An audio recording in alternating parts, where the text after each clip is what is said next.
Rosario, y al final le van a pedir muestras médicas. Bueno, 6:05 de la tarde, por favor, apagamos todos los micrófonos y vamos a dar inicio a nuestra reunión de CECIMIN, citada para el día 6 de julio a las 6 de la tarde, con un tema, para mí, excelente: mentiras verdaderas en sexualidad.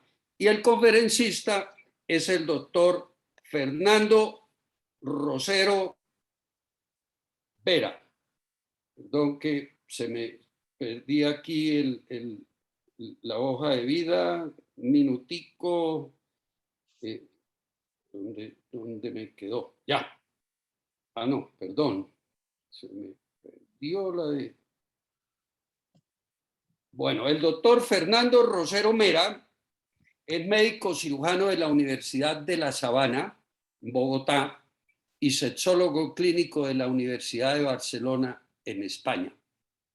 Es experto en el manejo de las disfunciones sexuales con las habilidades, conocimientos y recursos necesarios para el abordaje y o asesoramiento clínico de estos problemas, con experiencia para la elaboración de proyectos de intervención e investigación en el área de la sexología clínica y salud sexual. Conferencista invitado tanto a nivel nacional como internacional en el área de la sexología clínica y salud sexual. Él pertenece a varias sociedades científicas. Actualmente es el presidente de la Asociación Colombiana de Salud Sexual, ACSES, miembro de la Junta de la Asociación Colombiana de Menopausia del capítulo Bogotá, miembro del Instituto Iberoamericano de Sexología, ISS, miembro de la Academia de Ciencias Médicas y Salud de Cataluña y Baleares, miembro de la Sociedad Cataluña de Sexología, miembro de la Federación Española de Sociedades de Sexología, FES, miembro correspondiente de la Sociedad Uruguaya de Sexología.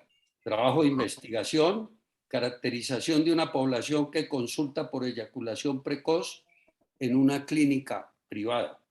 Y tiene muchos estudios hechos con la Universidad de Barcelona: difusión eréctil, trastornos de la eyaculación precoz retardada, aneyaculación, vaginismo, dispareuria y trastornos femeninos de la excitación, tratamiento de las parafilias, terapia de pareja, investigaciones en sexualidad, terapias sexuales en situaciones especiales, de discapacidad, enfermedades crónicas y farmacológicas, terapia de pareja, la sexualidad coactiva, violencia sexual, acoso y abuso, la sexualidad lúdica, Sociedad Colombiana de Cardiología, Clínicas Colombianas de Cardiología, divulgación de consensos nacionales, taller de suturas y anastomosis. Bueno, doctor Rosero Mera, muchas gracias por acompañarnos, por aceptar la invitación que todo se hizo a través de nuestro querido colega, compañero y amigo, el doctor David Vázquez, a quien le paso la palabra, que nos va a hacer algunos comentarios antes de iniciar la reunión. Creemos que por ser el partido de Colombia-Argentina hoy a las 8 de la noche, máximo, estaremos terminando tipo 7:40, 7:45 como máximo la reunión, para que se pongan la camiseta de Colombia y los guayos y asistan al partido. Entonces, doctor Vázquez, tienes la palabra. Muchas gracias. ¿Están viendo la diapositiva? Se ve perfectamente bien.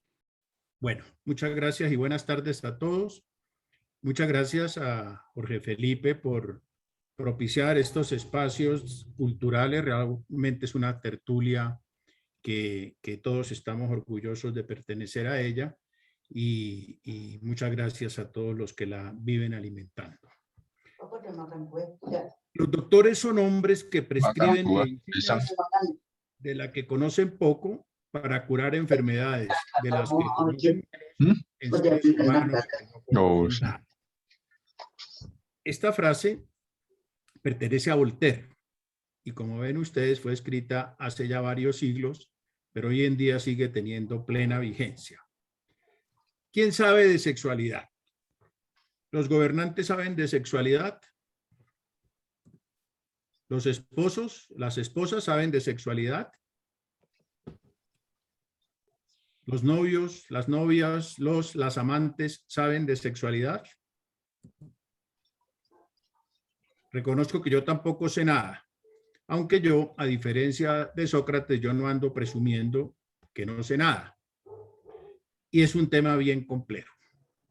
Esta frase de Einstein que dice que uno no entiende realmente algo a menos que sea capaz de explicárselo a la abuela, dibuja bien nuestra sesión de hoy. Explicarle sexualidad a la abuela no debe ser fácil. Explicársela a las otras personas tampoco es nada fácil.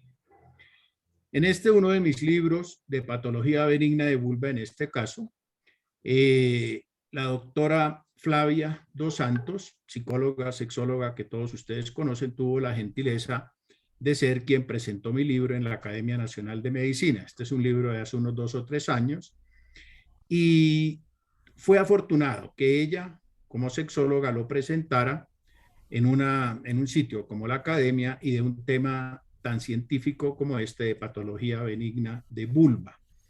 En este libro, el último capítulo se lo dedicamos a sexualidad y vulva y lo escribimos entre Marcela Celis y mi persona, que fuimos los editores del libro, pero contribuyeron Fernando Rosero y Marta Pérez, que ellos sí saben de sexualidad, han estudiado para eso. Me permito decir 2 fragmentos de este libro que los considero de interés y que fueron escritos por mí. La sexualidad es una manifestación biológica, emocional y afectiva.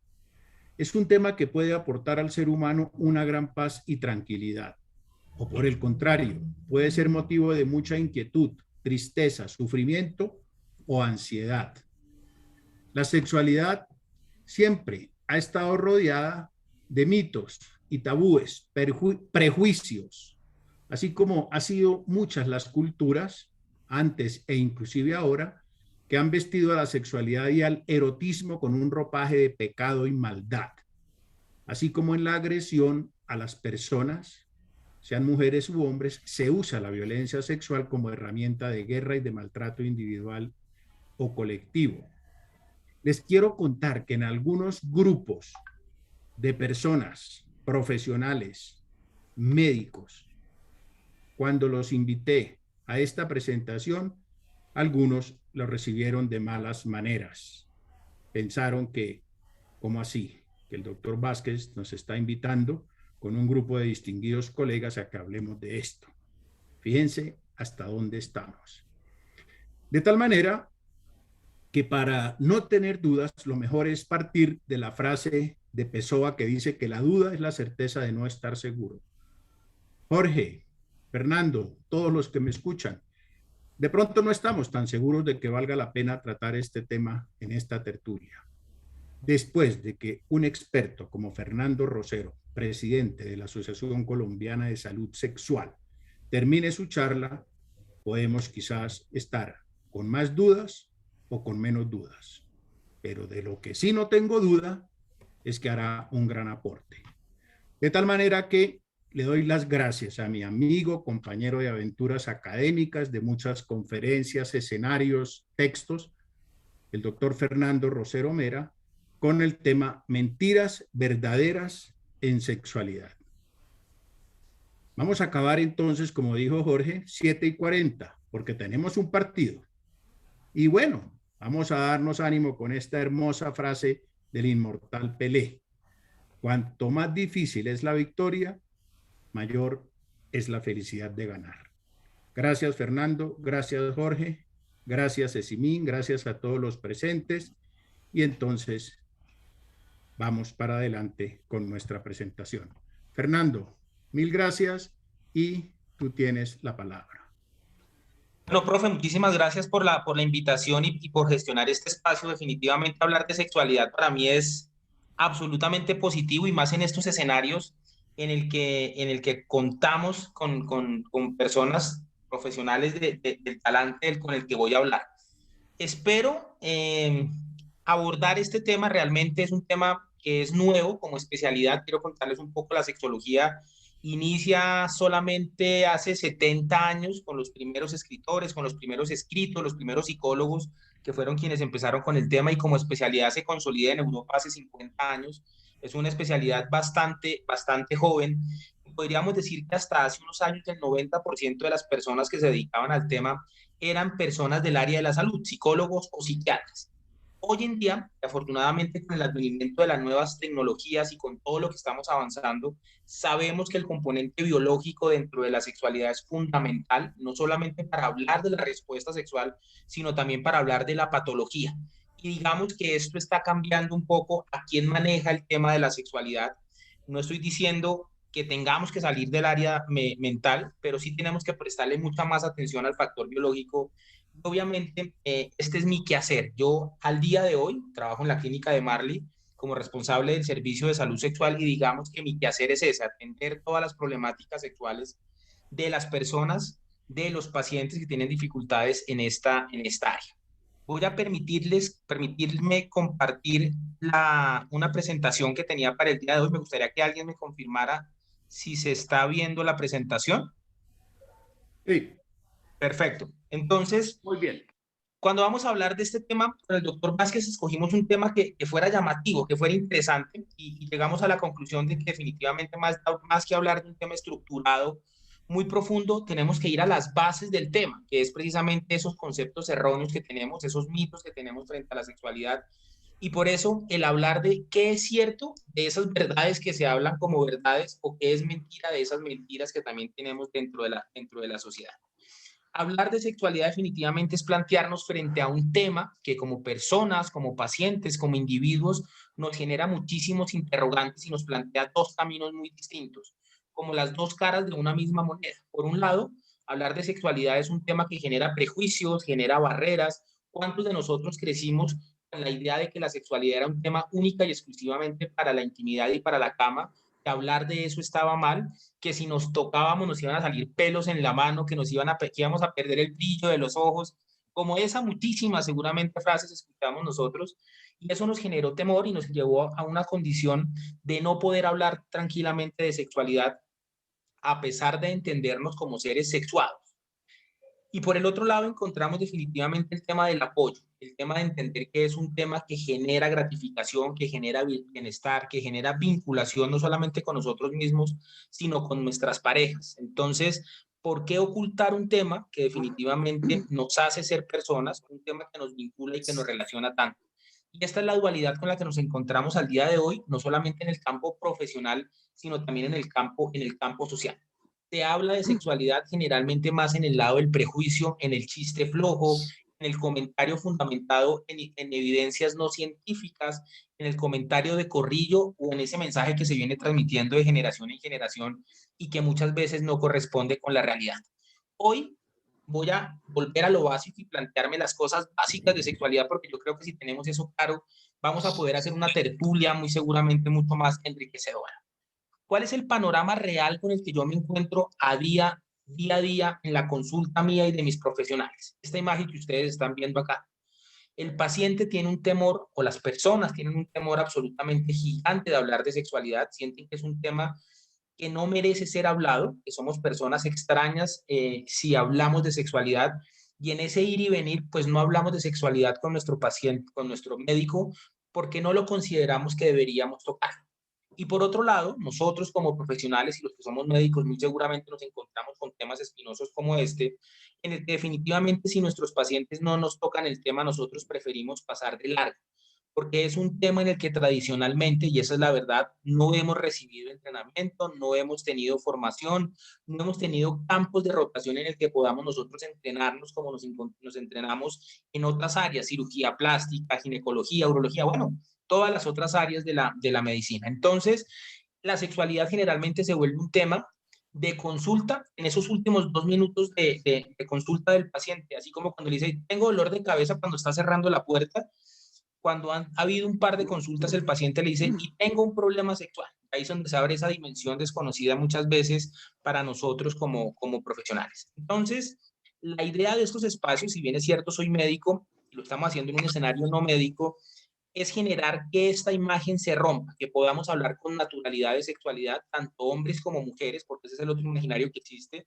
que los hombres son los únicos seres sexuados y que las mujeres pareciera que carecen de esa sexualidad, y que cuando la mujer habla de sexualidad es porque tiene un adjetivo que normalmente le ponemos de necio, cosa que no es cierta, porque tanto hombres como mujeres tenemos las mismas necesidades sexuales.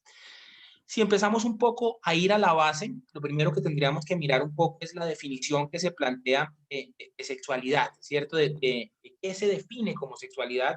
Y tenemos que partir diciendo que la sexualidad no simplemente es el acto sexual como tal, eso hace parte de la sexualidad, pero la OMS lo definía muy bien y decía que tenía que ver con el sexo, con las identidades, con el papel de género que tenemos, con el erotismo, con el placer, con la intimidad y también con la orientación sexual.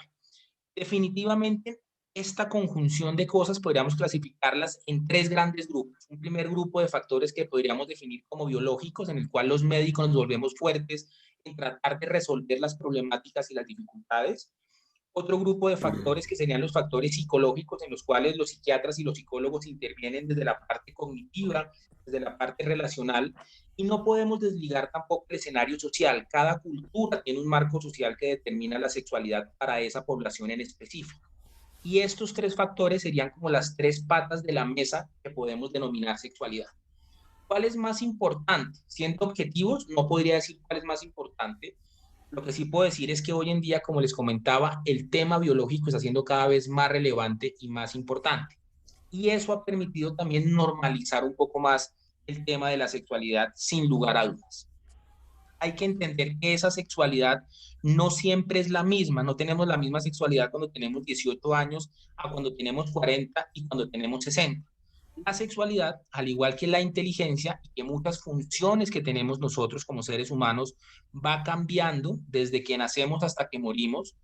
Cada etapa se caracteriza por diferentes gustos, por diferentes evitaciones de actividades, y tenemos que decir también que toda esta adaptación se da de manera diferente en cada una de las personas. Hay un término que yo he acuñado y que me gusta muchísimo, es decir, que existen tantas sexualidades como personas en el mundo, porque muy seguramente lo que para mí es importante, para otra persona de la misma edad, con las mismas características sociales, puede ser repudiable o viceversa. Entonces, tenemos que decir que la sexualidad, el arte de la sexología, en mi especialidad, se vuelve muy difícil porque es tratar de entender muchísimos comportamientos con muchísimas variables, y tal vez en esa está un poco la dificultad de poder entender o tratar de ayudar a los pacientes.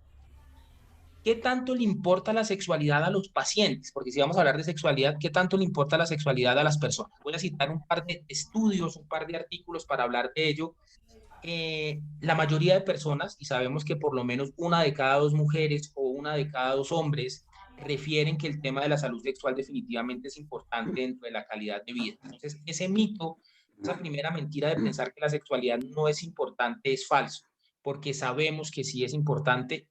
Muchísimos artículos lo validan, y también sabemos que no solamente es importante para la calidad de vida, sino que también es importante dentro de la satisfacción que tienen ellos. Y cuando miramos un poco qué tan satisfechas están las personas con su sexualidad, nos encontramos que también cerca del 50% de nosotros no tenemos una sexualidad satisfactoria. Es decir, por un lado lo consideramos importante, pero por otro lado sabemos que no estamos teniendo una buena respuesta o que no estamos a gusto con esa responsabilidad.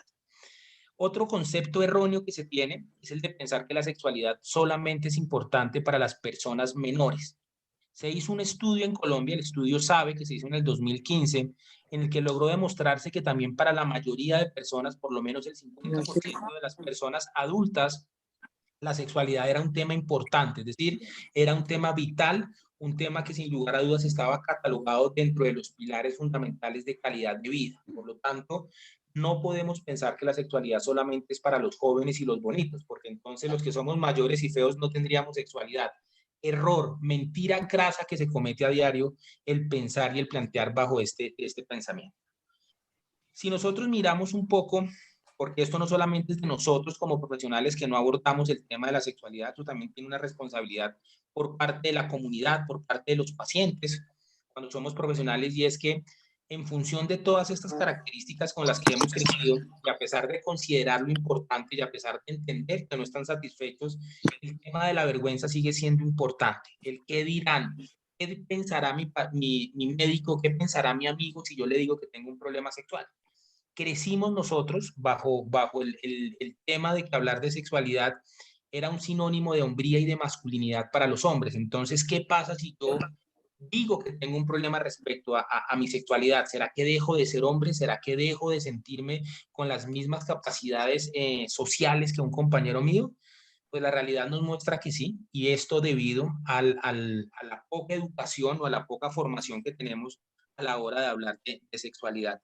Sabemos que la vergüenza es la principal limitación que tienen las personas para hablar del tema de sexualidad.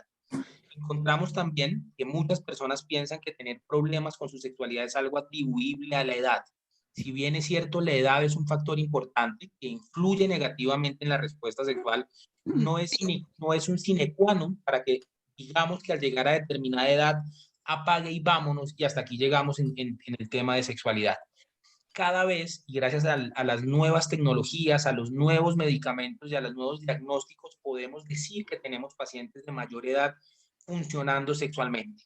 Y aquí siempre hago mención, porque me gusta hacerlo, de hablar de mi paciente de más años en el consultorio, mi paciente activo con más años. El hombre con más años activos en mi consultorio al día de hoy tiene 87 años. Y muy seguramente ustedes dirán, una risita sale por ahí, una que otra, dice, 87 años y todavía pensando en eso. Sí, 87 años y pensando en eso, porque esto es generar calidad de vida para los pacientes. Muy seguramente sea un paciente que tengo que valorar más seguidamente por su riesgo cardiovascular, sin lugar a dudas, pero él me contesta y me sigue llenando las encuestas diciéndome, estoy a gusto con mi sexualidad. Y la mujer con más años activa en el consultorio tiene 77 años y refiere lo mismo: gratificación, bienestar. Por lo tanto, entonces podemos concluir que la edad no es una barrera para disfrutar la sexualidad. Tercera barrera, el no saber quién va a atender mi problemática sexual definitivamente es un problema muy grande, porque no hemos generado la conciencia de poder hacerlo. Muchas personas siguen pensando que eso es un tema única y exclusivamente psicológico. Hay otras personas en las que definitivamente, por tener tantas problemáticas sexuales, deciden o quieren dejar de lado definitivamente el tema de la sexualidad.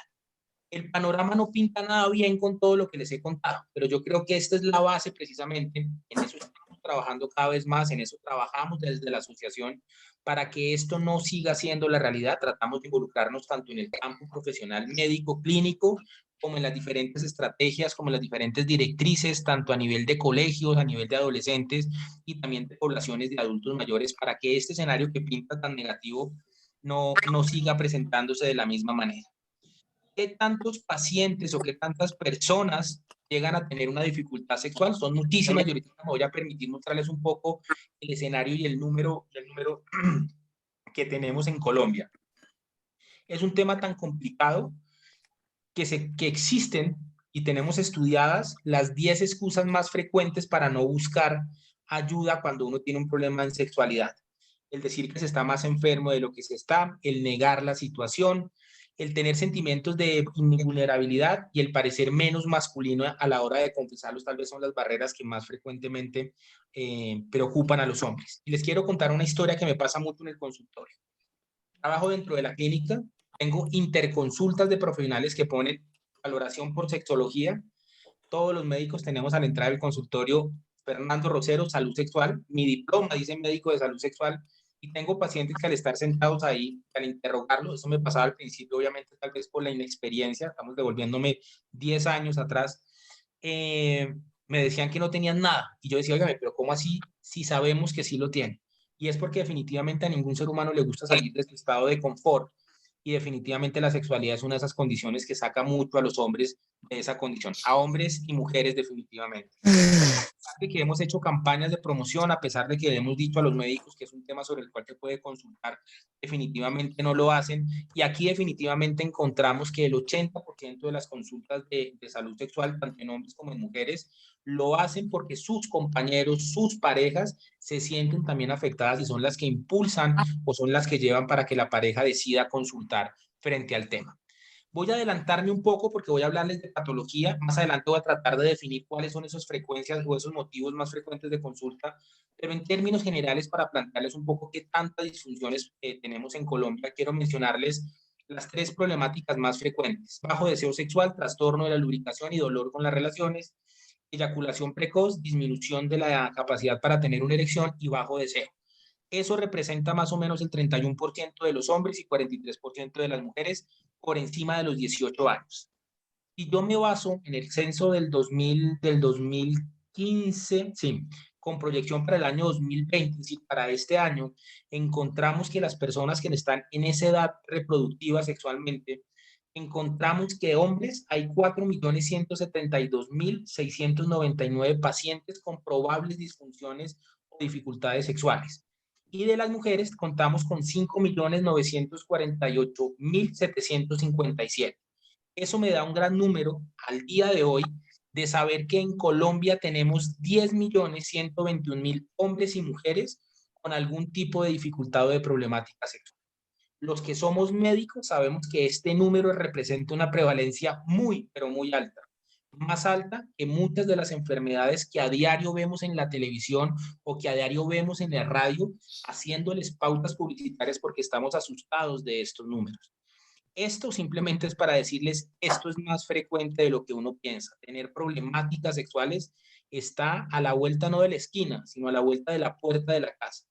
La edad y muchos de los factores que vamos a ver hoy juegan definitivamente un papel fundamental. Con este escenario, quiero entrar un poco a definir qué es la sexualidad y cuáles son las principales dificultades o disfunciones sexuales que podemos llegar a experimentar. Y para esto me toca citar a 2 personajes que tal vez fueron los pioneros del tema de la descripción de disfunciones y problemáticas sexuales.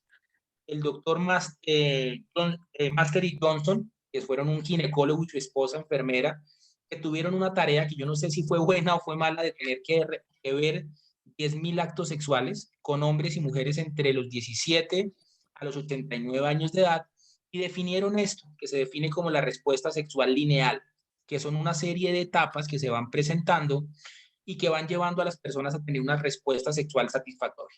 Pero a esto les falta algo, ¿cierto? Uno no entra en excitación directamente. Entonces, unos años después, una psiquiatra, Ellen Singer Kaplan, definió que el tema de la sexualidad debería empezar por el tema del deseo. Y así es como hoy en día conocemos a la respuesta sexual. Este modelo es el modelo, digamos, académico que más fácil nos permite explicar la respuesta sexual. Sin embargo, existen otros modelos, como por ejemplo el de Rosemary Mason, que habla de una respuesta circular, en la que no siempre tienen que antecederse cada una de estas etapas, sino que a veces podemos estar sin deseo y podemos empezar una actividad sexual. Esto se acopla muy bien a la pareja estable, a la pareja que lleva varios años, en las que no siempre estamos con la moto prendida, sino que frente a un estímulo o a la búsqueda de nuestra pareja, pues decidimos empezar la actividad sexual. Estando ya en la actividad sexual, pues se activa el deseo.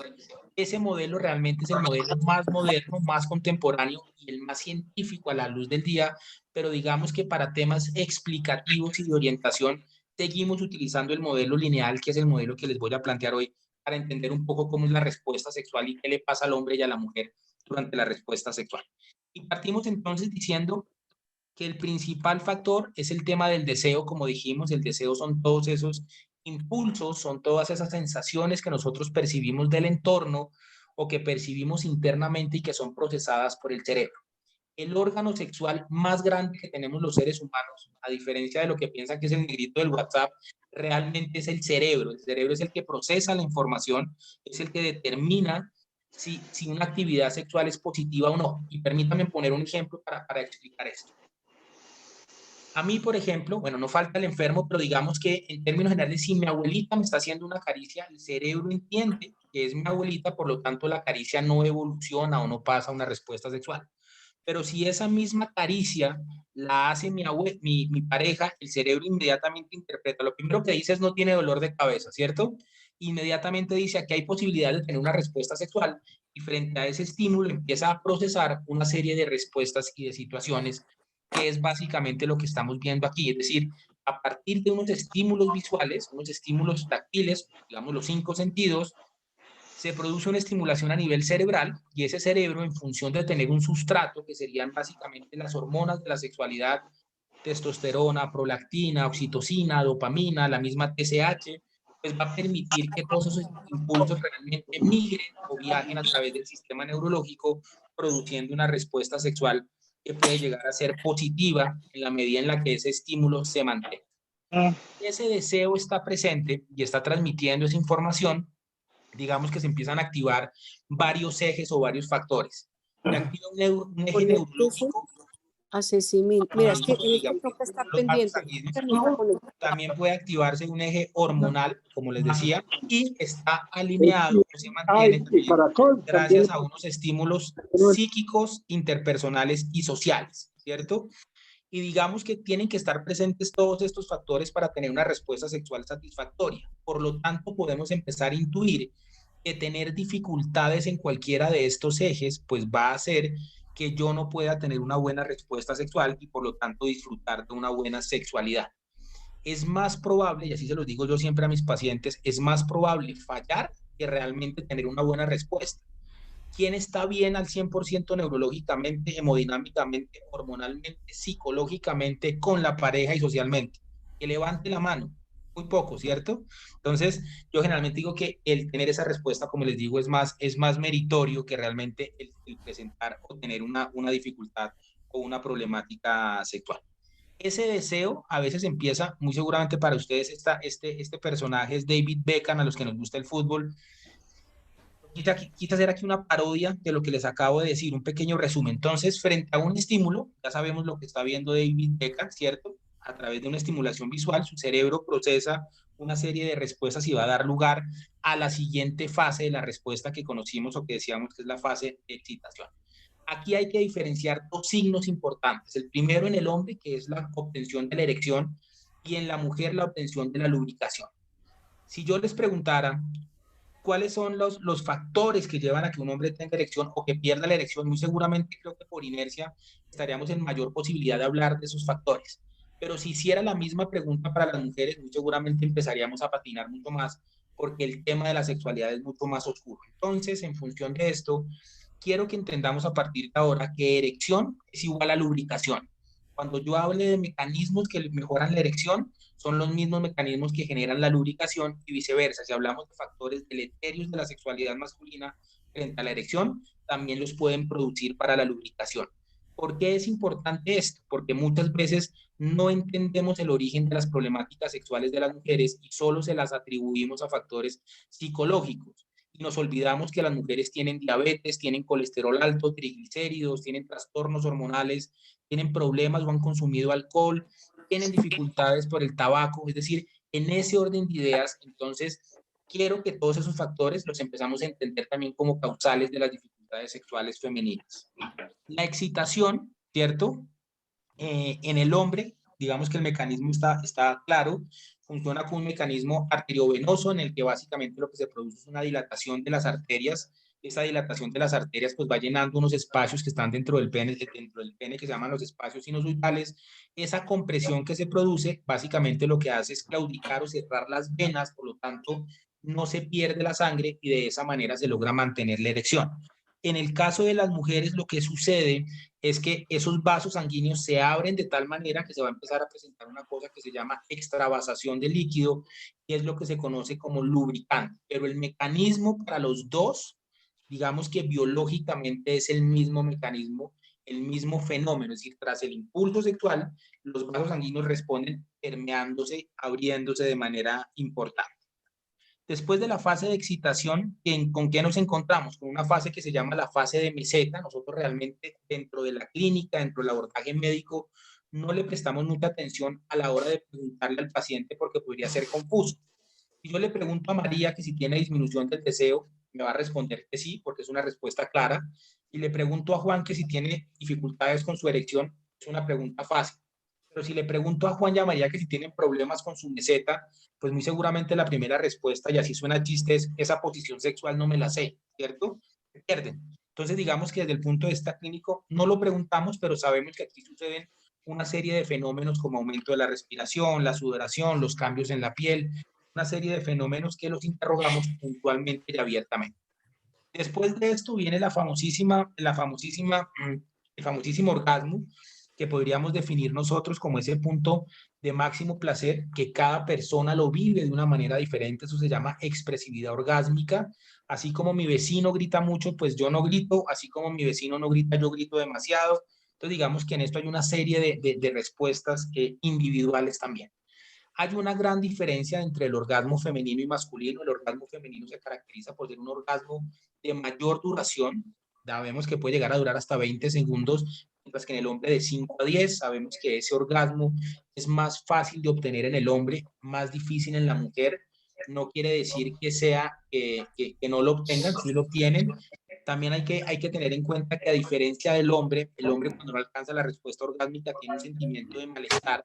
La mujer muchas veces puede tener relaciones sexuales satisfactorias sin llegar al orgasmo, y eso también hace una diferencia. Lo importante es que esa ausencia de orgasmo no se presente o no se mantenga durante mucho tiempo por lo menos el 75% de las veces se tiene que alcanzar. Si no, estaremos frente a un diagnóstico que se llama anorgasmia, que también requiere manejo médico y psicológico. Cuando hablamos de orgasmo, también hay una gran diferencia entre hombres y mujeres, y es el periodo refractario. El periodo refractario es el tiempo que tardamos los hombres en poder volver a tener una erección. Cuando somos jóvenes, con 20 años, tras eyacular, casi que esto es pim pam, una relación tras otra, porque el tiempo de recuperación es muy corto. Cuando nos vamos volviendo mayores, este tiempo va aumentando significativamente, y va aumentando tanto que inclusive en algunos hombres puede llegar a ser de días, sin que eso implique que tengamos un problema o una patología marcada, simplemente que requiere más tiempo para volver a recuperar. La mujer, a diferencia del hombre, carece de este periodo refractario, y si la estimulación se sigue presentando, la mujer puede llegar a tener múltiples orgasmos, y es lo que se conoce como respuesta multiorgásmica. ¿Todas las mujeres lo podrían experimentar? En principio sí. La realidad es que no todas las mujeres tienen una respuesta multiorgásmica, solamente el 10% de las mujeres tienen respuesta multiorgásmica, ¿cierto? Y eso es importante tenerlo en cuenta. La mujer tiene 3 tipos diferentes de respuesta, a diferencia del hombre, que es muy lineal, muy como la que vimos. La mujer muchas veces puede tener, si la vemos en azul, la respuesta multiorgásmica, puede tener la respuesta en rojo, que sería muy parecida a la del hombre, un único orgasmo intenso, satisfactorio, y no vuelve a tener más relaciones, o puede tener relaciones sexuales que son satisfactorias, mantenidas en el tiempo con placer, pero que no logra llegar a la respuesta orgásmica, y era lo que les contaba, que no siempre logra llegar a la respuesta orgásmica. Si miramos un poco caricaturescamente, pues esta sería la representación de lo que significa el orgasmo tanto en el hombre como en la mujer. La mujer puede seguir viajando en esa respuesta, mientras que el hombre definitivamente necesita un periodo de receso y de repaso. ¿Uno puede mejorar esto? Digamos que médicamente lo podríamos mejorar este periodo utilizando algunos fármacos, pero sobre todo lo que disminuye este tiempo es la calidad de vida de los pacientes, ¿sí? Los buenos estilos de vida. Muchas veces le preguntan a uno qué hacer para tener una mejor erección y lubricación, y yo siempre les respondo que lo que es bueno para el corazón es bueno para la lubricación y para la erección. Entonces, el ejercicio, el hacer deporte, el no fumar, el no consumir alcohol, el no consumir drogas y el dormir definitivamente favorece o predispone a tener mejor erección, y que estos periodos o estas fases de Bueno, sean mucho más cortos. Empecemos a responder preguntas de esas verdades que a veces son mentiras, o de esas mentiras que a veces son verdades. ¿A qué edad se inicia la vida sexual de las personas y a qué edad se termina? Gran pregunta. Muchas personas piensan que la vida sexual empieza a los 14, 15 años o con la fiesta de graduación. Realmente la sexualidad como tal empieza desde el momento mismo en el que nosotros nacemos. Inclusive hay estudios, y muy seguramente ustedes los han escuchado, de cómo los fetos y los embriones responden positivamente frente a algunos estímulos con erección. Lo que pasa es que no tienen una respuesta erotizada como la tenemos nosotros de adultos conscientes con lo que implica el erotismo, sino que simplemente la sexualidad es responder frente a algo que nos produce satisfacción y bienestar. Entonces, digamos que inicia desde el momento mismo del nacimiento, y algunos ya se están atreviendo a decir que desde el momento mismo de la fecundación.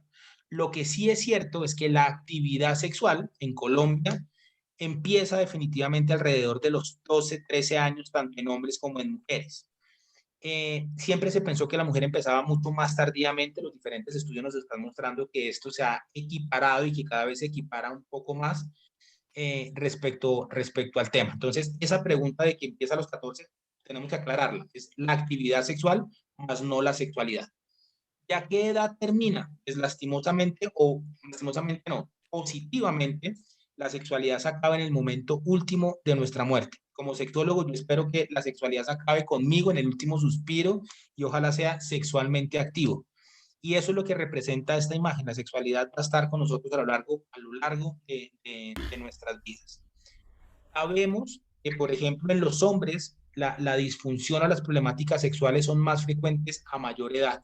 Este estudio que me gusta mucho, que es tal vez el gol estándar con el que nos comparamos en muchísimas investigaciones, es el estudio de Massachusetts, y básicamente nos dicen que a partir de los 45 años, 1 de cada 2 hombres vamos a tener el riesgo o la posibilidad de tener una disfunción sexual.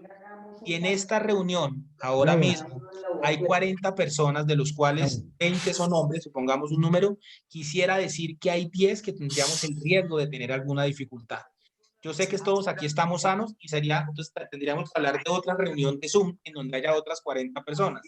Pero ese dato es importante porque nos normaliza mucho definitivamente el tema de la sexualidad, el entender que a mayor edad, pues mayor posibilidad.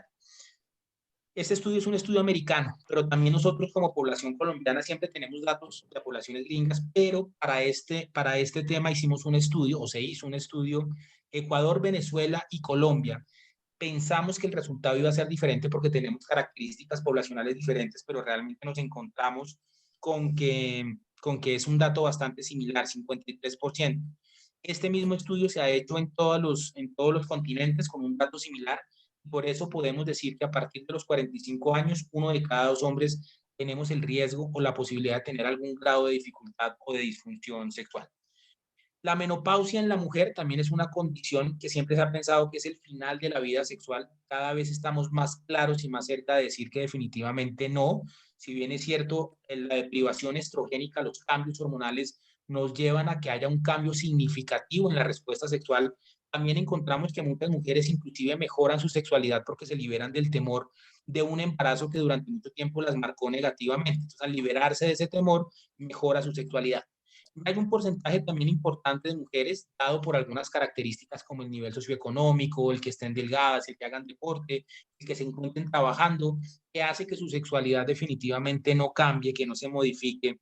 Por lo tanto, podemos decir que si bien es cierto, así como los hombres, que al llegar a los 40 y 50 años, en el caso de la menopausia en las mujeres, va a haber un cambio, no quiere decir que todas las mujeres vayan definitivamente a tener una problemática con su sexualidad. Y vamos entonces normalizando mucho más el tema, y muy seguramente al final del conversatorio, al entender que esto es tan normal, podamos hablar un poco más tranquilamente de las problemáticas o las dificultades sexuales de las personas. Otra gran pregunta que surge es, oíganme, los problemas sexuales o la sexualidad, como lo decía al principio, es un componente más médico que psicológico. Yo les dejaba ver que me inclinaba más por lo biológico. Esa es la realidad. Y esta gráfica nos lo comprueba. Hoy en día sabemos que el 80% de las dificultades o de las problemáticas que experimentamos como hombres o como mujeres tienen un componente biológico, sin lugar a dudas, en donde las enfermedades crónicas, y me voy a permitir mencionarlas, hipertensión, problemas de colesterol, triglicéridos, azúcar, ácido úrico, tiroides y últimamente disminución de la vitamina D, son los responsables en su mayor porcentaje. 8 de cada 10 hombres o mujeres con problemáticas sexuales tienen su origen o su punto de partida con alguna de estas enfermedades que yo acabo de mencionar. Y por eso empezamos a entender que en una población en donde existan estas condiciones, pues es probable que exista la disfunción. Y yo me pregunto, hasta ahora teníamos claro que mi esposa tenía diabetes, que mi tía tiene diabetes, que mi tío tiene hipertensión, pero ahora empezamos a encontrar la asociación que probablemente esas personas también tengan algún grado de disfunción, pero como es un tema que genera vergüenza, pues es un tema que no se habla y que por eso cuando lo estamos viviendo, pensamos que somos las únicas personas que estamos viviendo o teniendo esta dificultad. Voy a tratar de explicarlo de la manera más sencilla posible, el cómo estas enfermedades crónicas terminan afectando nuestra sexualidad, tanto para la erección, la lubricación, el deseo, el dolor, bueno, todo lo que implica. Imaginémonos y supongamos las enfermedades crónicas que yo les acabo de mencionar: diabetes, hipertensión, problemas con colesterol, el fumar, ¿cierto? Eso va a producir un daño sobre una estructura que se llama el endotelio, que sabemos que es esa capa que recubre los vasos sanguíneos, a partir de los cuales se liberan las sustancias que nos permiten funcionar o tener una erección y tener una lubricación.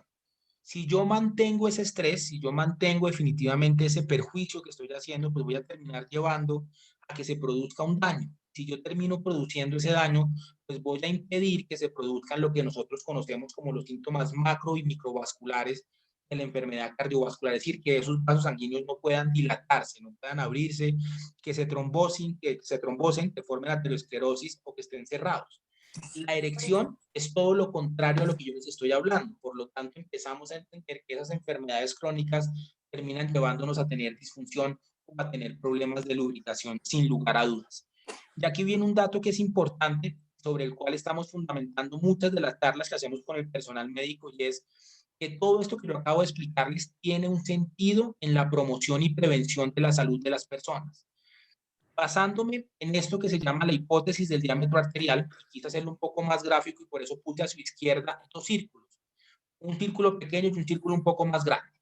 Imagínense que los círculos azules son 4 gramos de arroz, ¿cierto? Y yo les pido el favor que mentalmente traten de poner esos 4 granos de arroz dentro de esos dos tubos, 4 en cada lado. La representación visual, mental sería algo como esto, ¿cierto? Ok. Si yo les pregunto ahora, ¿cuál de los dos tubos se tapa primero? La respuesta es evidente. Muy seguramente ustedes me van a decir el de la izquierda. Hasta ahí estamos de acuerdo. Ahora, basándome en el diámetro arterial, voy a decirles que la arteria pequeña es la arteria del pene o la arteria de la vagina, y que la arteria un poco más grande es la arteria del corazón. Por lo tanto, cualquier enfermedad crónica, ¿en dónde se hace más evidente? Definitivamente en los vasos pequeños. Por eso es que es tan frecuente la relación que existe entre las enfermedades crónicas y las dificultades o los problemas sexuales. Muchas veces desde la medicina general o desde la medicina primaria le decimos a este paciente, y supongamos que esos 4 puntos son colesterol, le vamos a decir: se te está subiendo el corazón, tienes un poquito de colesterol en la sangre, pero haz ejercicio, haz dieta y nos vemos en 3 meses para ver si te pongo algo. Desde la medicina sexual, ¿ustedes creen que nosotros dejamos ir a este paciente tranquilo? Para nosotros es un paciente ya de riesgo, es un paciente definitivamente sobre el cual tenemos que prender las alarmas. Y les voy a explicar por qué. Sabemos con evidencia que los pacientes que tienen disfunciones sexuales y no se hacen intervenciones cardiovasculares adecuadas, en los siguientes 2 años van a ser pacientes que tienen un infarto agudo del miocardio. Y lo mismo sucede en la mujer. Por lo tanto, hoy en día, la disfunción eréctil, los trastornos de la lubricación, son un síntoma centinela de enfermedad cardiovascular, específicamente de infarto. Si a ese paciente no le pasa nada durante los siguientes 2 años en el corazón, a los 3 años sabemos que va a tener un compromiso a nivel isquémico cerebral. Entonces, por eso empezamos a entender que la sexualidad ya no es un lujo, la sexualidad no es un tema chévere sobre el cual se habla, sino es una condición importante de la medicina. Estamos en la era de la prevención y la prevención. Y nosotros preguntando solamente sobre la erección y la lubricación nos estamos adelantando en el tiempo al mejor examen diagnóstico que podamos tener, que son los paraclínicos hoy en día, que tal vez es lo que más se hace en atención primaria. Yo creo que muchos de nosotros no tengamos en cuenta esto. Esto es otra de las cosas importantes de por qué hay que saber de sexualidad definitivamente. Seamos personas dedicadas al tema de la salud o seamos personas no dedicadas o vinculadas con el tema. Empecemos a contestar más preguntas de esas que surgen a diario en la consulta, y aquí yo quiero hacer una aclaración. Aquí que podría quedarme profundizando muchísimo más en cómo las enfermedades, cómo las patologías, cómo los medicamentos afectan. Quise dejarlo para que lo conversáramos en el espacio que vamos a tener de intercambio de ideas, para que me pregunten un poco sobre las enfermedades, medicamentos y cosas, porque sé que muy seguramente ahí se generan muchísimas dudas y muchísimas preguntas. ¿Hay alguien que levantó la mano? Estoy atento a mirar si se trata de alguna pregunta o algo.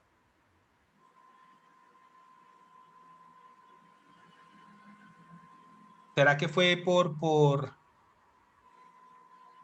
Doctor, tiene apagado su micrófono. Tiene razón. No quería interrumpir, levanté la mano para que cuando llegara el momento de las preguntas y respuestas pudiera charlar. Pero si la puedo hacer, la hago ahora. Excelente. Yo preferiría, No sé, perdón, como yo quieran. preferiría las preguntas al final, por favor. Perfecto, listo. Dejé la mano levantada para después al final. Perfecto. Sí, Ok, sí. sigamos entonces. Listo. Muchas gracias. Voy Muchas a gracias. tratar de sacar mi alma de eyaculador precoz entonces para ir lo más rápido posible para llegar a las preguntas. Adelante, Fernando. Gracias. Vale, muy bien. Entonces, pregunta importante, ¿estamos todos los seres vivos, hombres y mujeres, siempre listos para tener relaciones sexuales? ¿Será que somos máquinas sexuales? La respuesta definitivamente es que no. Tenemos muchísimas situaciones como acabamos de ver, las enfermedades crónicas, problemas personales, problemas de nuestra relación de pareja que nos llevan definitivamente a plantearnos que no podemos estar siempre listos a tener relaciones sexuales. ¿Cuál es el problema de esto? Que muchas veces nos vemos obligados, y voy a utilizar esa palabra, a tener relaciones sexuales más que por nosotros, por nuestras parejas. Y hagamos el siguiente ejercicio. Si yo les pidiera el favor de que cerraran sus ojos, bueno, hagámoslo así, y se imaginaran por un minuto que su pareja tiene dificultades sexuales y que no quiere estar con ustedes, ¿ustedes qué se imaginarían? Ok, lo tengo claro. Muy seguramente van a pensar que ya no le gusta, que no lo desea, que tiene otra persona o que cambió su orientación sexual. Miren ustedes cómo partiendo de un problema físico que me está pasando a mí y que no me permite tener relaciones sexuales, termina esto afectando a la pareja y la autoestima de la pareja. Por eso nosotros hablamos en sexualidad que las problemáticas sexuales en un 50% de las veces termina afectando no solamente a la persona, sino también a sus parejas. Es decir, de esos 10 millones de colombianos que vimos, se espera que por lo menos 5 millones de parejas de esas personas terminen afectando su sexualidad por premisas como estas. El pensar que siempre estamos listos para tener actividad sexual, cosa que no es cierta y que no es real. Somos máquinas sexuales nosotros también en cuanto a la duración. ¿Cuánto tiene que durar una respuesta sexual? Aquí tenemos que decir que hemos crecido con la idea estereotipada de la pornografía o del voz a voz, de que una relación sexual tiene que durar muchísimo tiempo. Realmente los estudios nos muestran que las relaciones sexuales promedio duran entre 3 a 7 minutos y esa es la realidad con la cual tenemos que enfrentarnos nosotros. Una cosa diferente son los juegos sexuales que pueden durar 5 días si uno quiere, pero cuando hablamos de actividad sexual coital estamos hablando de 3 a 7 minutos en el 60% de las relaciones sexuales. Hay otro porcentaje que se llama tiempo deseable, que hace que dure entre 7 y 13 minutos. Ahí está el 40% de la población. Y la falacia de pensar o de querer que esto tiene que durar más de 15 minutos realmente empieza a ser incómodo. Está demostrado que a partir de los 13 minutos empieza a haber una disminución de la lubricación en la mujer y deja de ser satisfactorio para ella. Entonces, el imaginario de que esto tiene que ser infinitamente largo también es falso, es mentira. Cuando hablamos de una eyaculación rápida o eyaculación precoz, que es el otro tema también y motivo frecuente de consulta, cuando las relaciones sexuales duran menos de 3 minutos desde el momento de la penetración, en donde sabemos que típicamente cuando hablamos de eyaculación precoz estamos hablando de 1 minuto de duración desde el momento de la penetración. Por eso el famosísimo tiempo del minuto del eyaculador precoz. Hay casos muy severos de una eyaculación que se llama anteportas, que es eyaculación antes de la penetración, que sucede en un porcentaje de pacientes. Todo esto, sin lugar a dudas, genera malestar, vergüenza, ansiedad, que puede llevarnos a decepciones, a una cantidad de factores que sin lugar a dudas pueden ser negativos si no entendemos que estos tiempos son los tiempos promedios bajo los cuales la ciencia valora y califica estas problemáticas o estas dificultades. Otro tema, y muy seguramente vamos a contestar preguntas, esperamos que no queden preocupados. Otro de los motivos grandes de consulta cuando hablamos de sexualidad es el tamaño del pene promedio, ¿cuál es? ¿Será que hay que ser como el negrito del WhatsApp para estar en el promedio? Diferentes estudios definitivamente nos muestran que no. El tamaño promedio del pene, que es uno de los motivos más frecuentes de consulta, es 9.16 centímetros en reposo y en erección 13.12 centímetros. Digamos que ese es el promedio estándar, promedio bajo el cual los seres humanos, digamos hombres, nos consideramos que estamos dentro del promedio. Claro, hay una cosa que se llama la desviación estándar. Este es el promedio. Hay extremos mucho más pequeños en donde las razas orientales, por ejemplo, juegan un papel importante, o los afrodescendientes en donde sin lugar a dudas pues tienen un tamaño un poco mayor. Pero ese es el tamaño promedio, que es otra de las grandes mentiras que hay, el que es el pensar que el tamaño es lo más importante. Y bien es cierto, estoy publicando y voy a sacar un libro que se llama El tamaño importa, porque el tamaño sí importa, realmente no es la única característica fundamental que valoramos en las relaciones de pareja, tanto hombres como mujeres, como un factor importante. Es un valor adicional. Óigame, muchas mujeres quisieran que su pareja tuviera el pene más grande, sí, pero también quisieran que fueran rubios, también quisieran que fueran, no sé, altos, y están con una persona bajita y morena, pero son absolutamente felices. Entonces, lo que quiero decir es que puede ser una característica, pero no es una verdad absoluta como sociedad. Tenemos que estar siempre nosotros también dispuestos a tener relaciones, como decíamos, somos unas máquinas sexuales, ya dijimos que no. Entonces, ¿cuál es la frecuencia sexual que deberíamos tener como una pareja estable a la hora de decir que somos sexualmente activos? Realmente esta pregunta me cuesta mucho contestarla. No se puede establecer con certeza cuál sería ese número ideal de relaciones sexuales que deberíamos tener, porque eso depende de muchísimas características como el estado de salud, el tiempo que lleva la pareja. Obviamente empezamos una relación cuando somos novios, pues muy seguramente cuando llevamos 15 años, pues la relación va a ir disminuyendo un poco y vamos a cambiar cantidad por calidad. Muy seguramente también los entornos sociales de con quién vivimos, cómo compartimos nuestro hábito juegan un papel importante. Sin embargo, para hablar de una pareja sexualmente activa, nosotros sabemos es que tiene que haber por lo menos una relación semanal. Ese es el promedio que nosotros decimos de una pareja sexualmente activa. Hay una tabla que se sacó de la Universidad de Harvard, con la cual no estoy muy de acuerdo, pero muchos profesionales la utilizan, y es hacer referencia a que cada 5 años tiene que ir disminuyendo un 20% el número de relaciones sexuales con las que nosotros empezamos. Esto quiere decir que si al principio teníamos 100 relaciones, a los 5 años lo normal será que estuviéramos con 80, a los 10 años con 60 y así progresivamente. Obviamente esto, digamos que es un poco arbitrario, por eso se utiliza mucho, está puesta sobre la mesa para muchos profesionales, pero yo prefiero no hablar de ese número, sino hablar de una pareja sexualmente activa en función de lo que les decía, una relación por semana sin lugar a dudas. Otro tema que como sociedad nos compete mucho, ¿los afrodisíacos funcionan? ¿Será que el ceviche de Borojó funciona? ¿El ceviche, las ostras, será que en la playa funcionan? ¿El chontaduro? Bueno, cada región tiene un afrodisíaco diferente. Definitivamente la respuesta es que no. Hemos estudiado muchísimo este tema y digamos que existen 3 factores que a uno lo podrían hacer confundir de que los afrodisíacos funcionan. El primero, la mayoría de afrodisíacos son alimentos altamente energéticos. Si yo consumo energía, pues me voy a sentir mejor. Segundo, muchos de esos afrodisíacos están hechos con ajís, que son capsaicina. Acordémonos que la capsaicina es un vasodilatador que produce sensación de calor y mucha gente dice, uy, estoy excitado. No, lo que está es picado, es diferente, pero no está excitado.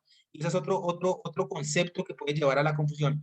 El tercero, que sí puede llegar a ser cierto, es el efecto placebo. Si yo creo que comerme un ceviche de camarón me genera placer, pues muy seguramente yo estoy más predispuesto a tener una respuesta sexual positiva y placentera.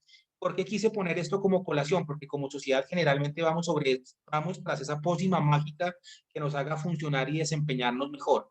Y quise ponerlo sobre la mesa porque lo único que funciona para mejorar la sexualidad es los medicamentos aprobados legalmente para este fin, tanto para hombres como para mujeres.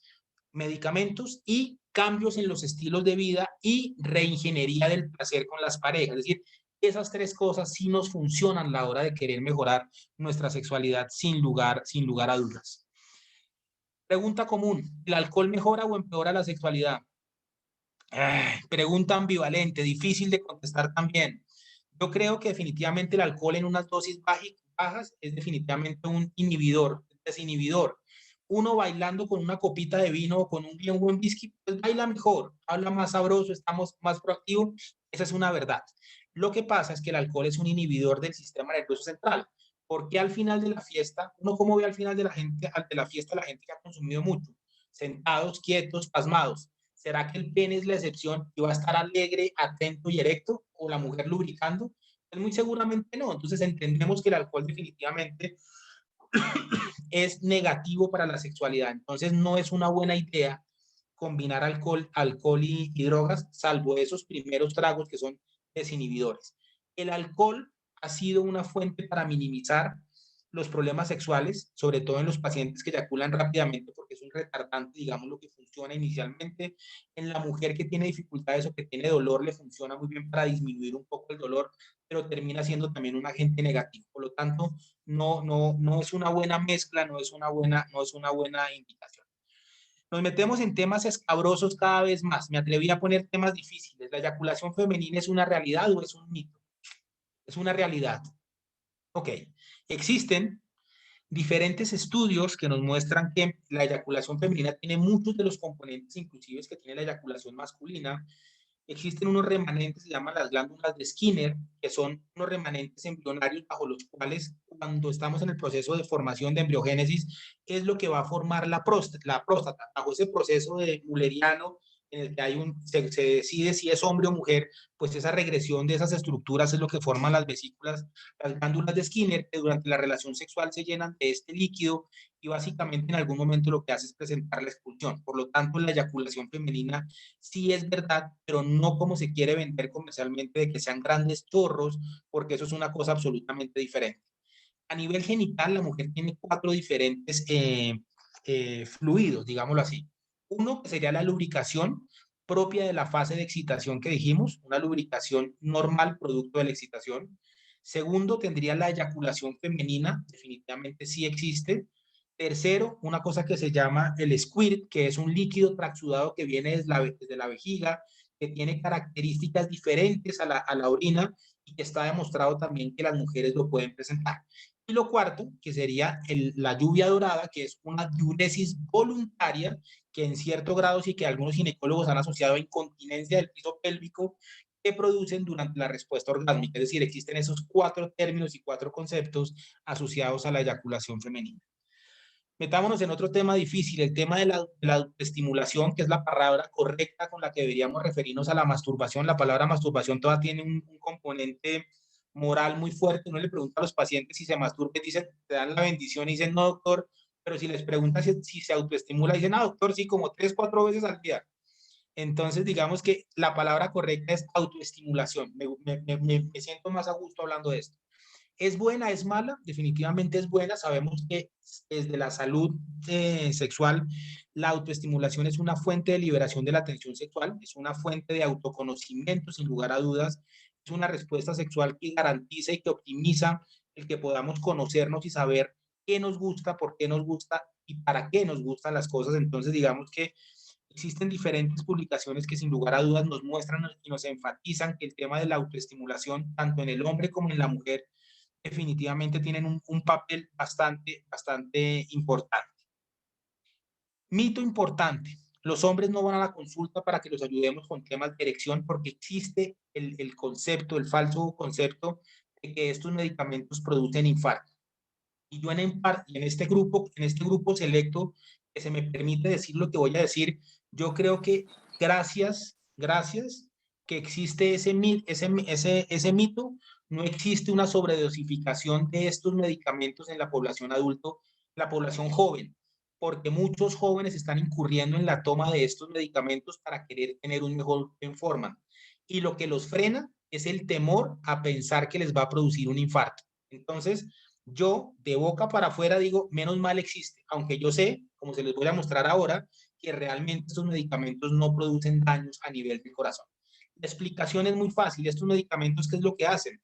Abren los vasos sanguíneos. Y yo les pregunto, ¿un infarto es qué? Que se cierran los vasos sanguíneos. Entonces, no tiene sentido entender que estos medicamentos lleven al infarto. Ojo, lo llevan al infarto bajo 3 condiciones importantes. Sobredosificación. Uno le dice al paciente, tómese una pastilla, y el paciente por querer ser Superman se toma 10 pastillas. Entendemos que hay un efecto adverso. Segundo, por automedicación. El paciente que está consumiendo un medicamento y que toma un medicamento, hay interacción farmacológica, lo lleva a una hipotensión ortostática, eso hace que se produzca taquicardia y eso lo lleva al infarto, automedicación. Y lo tercero, la combinación con medicamentos y por eso es que muchas veces nosotros lo preguntamos. toda esta información de dónde sale, de diferentes consensos. Hay un consenso muy fuerte que es este, que se llama el consenso de Princeton, que básicamente ha determinado qué pacientes pueden o no pueden utilizar el medicamento, y puedo decirles con certeza que realmente, y salvo algunas patologías o problemas específicos, no se recomienda la utilización de estos medicamentos. No porque el medicamento sea malo, sino que por su patología de base no puede tener actividad física. Son dos cosas diferentes, no por el medicamento, sino por su patología de base. Podríamos pude haber puesto muchísimas más imágenes en esta presentación, muchísimas más preguntas, pero quise dejar este espacio para que lo habláramos, para que lo conversáramos, y que todas esas dudas que ustedes tengan las podamos aclarar. Entonces, aquí quedo atento. Sin embargo, ahí encuentran un poco mis redes sociales. Si alguien quiere si quieren que hablemos o profundicemos algo, lo quedo a su entera disposición, pero sé que tenemos aquí un buen tiempo para poder hacerlo. Y nada, espero no haberlos aburrido con el tema, espero haber traído como las cosas más puntuales. Y nada, hablemos un poco a ver qué preguntas o qué dudas hay por ahí. Muchísimas gracias, doctor Fernando Rosero. De verdad que nos ha ilustrado usted con muchas mentiras verdaderas y verdaderas mentiras, de tal forma que no nos queda más que agradecerle su excelente presentación y el resumen que ha hecho de un tema tan complejo. Entramos entonces, nos quedan 30 minutos para la fase de las preguntas, aportes y comentarios de la asistencia. Creo que Alejandro había pedido la palabra. Alejandro. Así es, había dejado la mano levantada porque pensé que en algún momento iba a llegar esta instancia. Primero, felicitaciones a todos, porque el aporte es muy, muy, muy bueno en este tema tabú, una especie de mito urbano donde no se puede entrar a hacer ningún tipo de consideración porque pareciera ser que es como un drama. Me encanta porque he vivido una instancia desde lo sexual que arranca desde muy pequeño, cuando me detectan un cáncer maligno en un testículo y me lo extirpan a los 17 meses. Y se empieza a generar todo un mito. Yo sabía que no tenía los dos testículos, no sabía por qué. Desgraciadamente mi padre fallece muy joven, a los 8 años, y la encargada de la educación sexual pasa a ser mi madre. Una cosa maravillosa, porque a través de su sentir como mujer me inculca un conocimiento de la relación sexual y de la educación sexual a través de una visión femenina. Un componente que los hombres también tenemos, el componente femenino. De esta charla desprendo muchas cosas interesantísimas.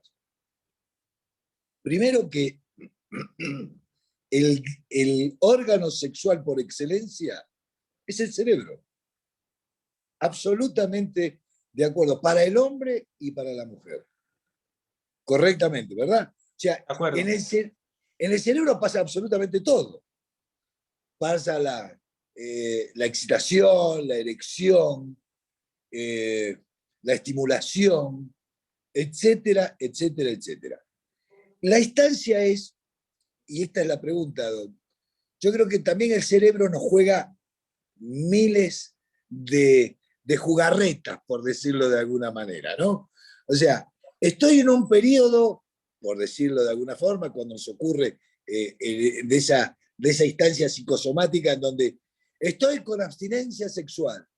No, hay algo dentro del componente psicológico de cada uno que está haciendo reacciones, ¿verdad? Porque en el mismo periodo, a lo mejor con otras personas, hay otra estimulación que nos lleva a tener esa instancia de deseo, de placer, de miles de lubricación en la mujer, etcétera, etcétera. La pregunta sería, Doc, ¿tenemos nosotros la capacidad de visualizar ese diagnóstico propio, que es el primero que uno tiene que hacerse, No soy partidario de las pastillas, no soy partidario de los químicos dentro del cuerpo. Creo que un buen trabajo psicológico puede hacer perdonar. Seguramente ustedes como médicos recomendarán que sí, los vasodilatadores, etcétera, etcétera, pueden en algún momento ser interesantes. Pero ¿podemos nosotros, con una gran importancia a los seres humanos, detectar ese pequeño primer diagnóstico como cualquier otro primer diagnóstico que nos tenemos que hacer antes de llegar a ustedes como profesional, que esa instancia puede estar pasando y nos psicosearnos con la historia de que no, ya no funciono más? ¿Qué es lo que usted mostraba con que mi paciente mayor en el consultorio tiene 87 años, tiene una vida sexual maravillosa, o la mujer de los 76 años, lo mismo? Por eso, ¿podemos nosotros los seres humanos detectar esa instancia y hacer como una reacción de la misma forma en que en algunos momentos podemos, entre comillas, automedicarnos con tomémonos una guapanela para la gripe, etcétera, etcétera? ¿Podemos nosotros tener esa detección, Doc? Excelente pregunta. Y voy a contextualizar dos cosas importantes. Yo creo que el primer diagnóstico que tiene que llevarnos a entender que no estamos bien en sexualidad es el sentimiento de malestar. Cuando uno le está pasando mal, uno dice, aquí no hay algo que funcione bien. La sexualidad es algo que es positivo, es placentero y no tiene por qué generar malestar.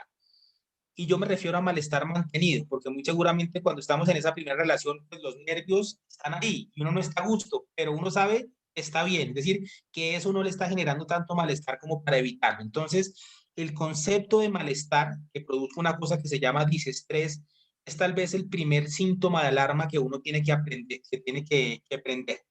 El problema de esto es que generalmente frente a ese disestrés uno dice, o a ese malestar uno dice, no, esto es pasajero, voy a dejar que siga pasando. O deja pasar más el tiempo. Esto es como el dolor en el diente. Pues el dolor en el diente, si tú no vas a tiempo, pues esa carie se vuelve más grande y termina siendo un problema muy grande. ¿Qué es lo que pasa? Que la mente frente a eso, lo que trata de hacer es buscar una cosa que se llaman soluciones intentadas. Trata de decir, eso fue porque estaba haciendo calor, ahora voy a hacer el amor en un clima frío para ver si así responde. Entonces trata de buscar soluciones intentadas y frente a ese malestar lo que hace es perpetuar mucho más la dificultad. Para contextualizarlos, ¿qué es lo que piensa un paciente que tiene un problema sexual frente a su problemática sexual? Si yo les pidiera el favor ahora mismo de que por favor no piensen en un caballo blanco, ¿qué pasa? Pensamos. Okay, muy bien. Ahora que ya saben que no pueden pensar en el caballo blanco, por favor, no piensen en el caballo blanco. Seguimos pensando. A la quinta vez usted me dice, doctor, ya me sacó el mal genio, no me siga no me siga diciendo eso, ¿cierto? Eso pasa que a la quinta vez nosotros como personas decimos, estoy aburrido de que me esté pasando esto. ¿Y cuál es el mecanismo de defensa que tenemos? Evitamos la relación sexual, cerramos, y entonces inmediatamente, ¿qué decimos? No es que no tengo ganas, no es que no tenga ganas, es que está fallando, su manifestación es que tiene disminución del deseo, pero su causa primaria es que no está funcionando bien. No sé si pude sintetizar un poco lo que siente el paciente con dificultades y problemática sexual. ¿En dónde está la herramienta? No solamente médica, y me gusta lo que decías, yo como médico adoro los medicamentos, aunque creo que en sexualidad, la sexualidad no tiene que medicalizarse. Son ambivalentes, pero es la verdad. Los utilizo cuando tengo que utilizarlos. Lo que hacemos nosotros en sexología sería básicamente que cuando yo te diga caballo blanco, tú pienses en una oveja negra. Esa es la sexualidad. La sexualidad es inversamente proporcional al pensamiento. Si yo, Fernando Rosero, quiero tener una erección absolutamente dura, adivinen qué pasa. La tengo flojísima. Si yo, Fernando Rosero, quiero durar mucho en la relación sexual, adivinen qué pasa. Todo lo contrario, corto. ¿Por qué? Porque cuando uno piensa, pierde. ¿Por qué pierde uno? Porque cuando uno piensa, genera una sustancia que se llama adrenalina. La adrenalina es una sustancia que cierra los vasos sanguíneos, por eso cuando uno está asustado se pone pálido. Y cuando yo quiero tener una erección, ¿qué pasa? Quiero tener erección. Entonces, entre más piense, menos erección. La adrenalina es una sustancia que estimula los nervios. Por eso cuando estamos nerviosos, corremos como nunca hemos corrido y saltamos como nunca hemos saltado. La eyaculación depende de los nervios, por lo tanto, entre más piense yo, menos eyaculo. Entonces sería más look and feel. Claro, total. O sea, Total. tendría que ser casi un braille. O sea, que, Ojo, lo que pasa es que la problemática sexual empieza precisamente por pensar. Cuando no tenemos problemas sexuales, tú no estás pensando en que la erección no va a funcionar, no estás pensando en que la lubricación no va a llegar, no estás pensando en que vas a tener dolor durante la relación. Ahí look and está feel. precisamente el problema. Vaya. Exacto, vas y vas y vas. Aquí en este momento tú Claro. dejas de estar pendiente del estímulo erótico para estar pendiente es de la problemática. Entonces, ¿cuál es el síntoma que te tiene que hacer consultar? Pues básicamente que estés pensando en el problema y que no estés disfrutando. Entonces, ahí está en el momento que hay que consultar. Apenas pasa eso, hay que consultar con el sexólogo. Me Gracias, encantó Fernando, por la respuesta. Gracias. Y todo lo que tiene concatenado, ¿no? Con todo lo que viene a través de esa manifestación errónea desde lo sexual. De acuerdo. Gracias, Doc. Profe. Muchas gracias. Tenemos una pregunta de Manuel Gamboa que yo quiero que la conteste el doctor Fernando Rosero, pero también quiero escuchar el aporte de un brillante colega urólogo que nos acompaña porque él tiene que ver con el tema. Pregunta si los problemas de próstata conducen a problemas sexuales. Quiero que la conteste Fernando Rosero y quiero que la conteste también, con todo respeto, el doctor Rafael Carrillo Flores, que nos acompaña en el chat. Bueno, yo sé a qué decir al lado de lo que va a decir el doctor Carrillo, pero vamos a arriesgarnos. Yo creo que la relación más directa que se tiene o que se había estudiado hasta ahora era post-tratamiento, es decir, el papel clarísimo que tenemos en función de la prostatectomía es absolutamente claro que por la neuropraxia que existe, pues hay una disminución de la capacidad para tener una erección como consecuencia de los procedimientos quirúrgicos independientes de la técnica. Aquí se habla de que los robóticos tienen menos impacto que la transuretral o que la cirugía abierta. Los tratamientos que muchas veces utilizamos también tienen un impacto en la función sexual. Pero si vamos a hablar de causas como tal, si la enfermedad prostática afecta la función eréctil, realmente no se ha encontrado asociación. Lo que existe es que los mecanismos o muchos de los mecanismos que llevan a la enfermedad prostática, es decir, a la hiperplasia prostática, tienen que ver con el deterioro de la función sexual, es decir, coexisten las enfermedades que producen las dos. Entonces, pareciera que una llevara a la otra, pero realmente son los mecanismos asociados, como por ejemplo el síndrome metabólico que termina produciendo o está asociado por ese daño endotelial y la dificultad que tienen el músculo liso de la próstata para relajarse, que también termina produciendo el mismo mecanismo en los músculos lisos de las arterias en el pene para producir la dilatación. Es decir, existe correlación, mas no es causa una de la otra, a no ser que sea la cirugía. Mi querido Rafael Carrillo, ¿quieres comentar algo? Ay, sí, querido David, buenas noches a todos. Me perdonan que he tenido problemas de conexión y me he perdido algunos fragmentos de tan importante presentación de esta noche. Doctor Rosero, muchas gracias.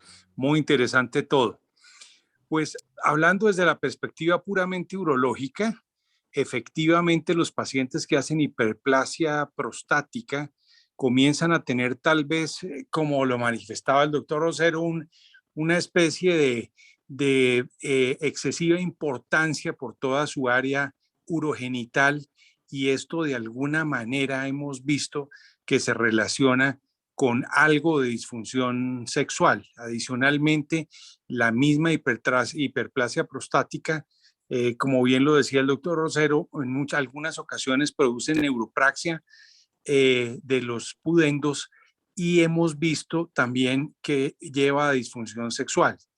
El tercer aspecto importante es el uso de todos estos nuevos medicamentos para la hiperplasia prostática que estamos dando, que en algunas ocasiones, además de producir una eyaculación prácticamente seca en el paciente y cambiándole, pues digamos, las reglas de juego a su desempeño sexual, también le interfiere toda su parte psicológica y lo puede llevar a conducir a un tipo, cualquier tipo de disfunción, ¿no? Y como, digamos, último comentario que quisiera hacer es que en muchas ocasiones hemos notado que después de la cirugía de la hiperplasia prostática, especialmente de la resección transuretral de próstata, hemos visto casi que una especie de renacer en la vida sexual, no de todos, pero sí de algunos de los pacientes. Yo diría que por lo menos una tercera parte de los pacientes manifiestan una mejora en el desempeño postquirúrgico. Eso siempre pues no está del todo estudiado, no se han corrido, digamos, estadísticas ni estudios en ese sentido, pero los urólogos lo vemos en la práctica. Puede haber un componente importante y es que después de la transuretral o de la cirugía de próstata, pues no hay eyaculación y eso puede conducir, digamos, a una especie de relajación psicológica con respecto al hecho de que pues no puede haber embarazo, en primer lugar. Y en segundo lugar, a la liberación de esa presión, de esa neuropraxis que se produce sobre los nervios pudentos. Entonces, sí, definitivamente, pues hay aspectos morfológicos y anatómicos y fisiológicos que pueden favorecer la disfunción sexual relacionados con la hiperplasia prostática. Muchas gracias, Rafael. El aporte del urólogo fundamental en este tema. El excelentísimo señor embajador de Indonesia, mi querido amigo Priyo Isvanto, tiene una pregunta respecto al inicio de relaciones sexuales tan tempranas en las niñas. Priyo, ¿por qué no la haces tú mismo, por favor? Que veo que estás bien conectado. Gracias, David. Sí, tenemos unos minutos, ¿no? Antes de terminar. Solo para la curiosidad mía, gracias y quiero felicitar al doctor Fernando por la presentación muy interesante, muy amplia. Tengo una curiosidad por qué las mujeres, las niñas, se inician sus actividades sexuales tan temprano, menos de 10 años. Para mí es una sorpresa porque pensaba que en esta edad no tiene capaz o todavía su organismo sexualidad no funciona bien. Sí puede explicarnos la causa para las niñas de menos de 10 años para hacer sus actividades sexuales, doctor. Ok. Gracias. Tema importante y polémico porque estamos a vísperas de que aprueben la ley de cadena perpetua para violadores de menores. Tema muy interesante. Estas gráficas que les mostré no son de pacientes con violaciones, sino de pacientes que iniciaron su vida sexual activa en función, y aquí tengo que decir, esas que empezaron tempranamente muy seguramente por una mala educación sexual, es decir, porque no recibieron la educación sexual o porque habían habido algunos antecedentes de mala educación sexual.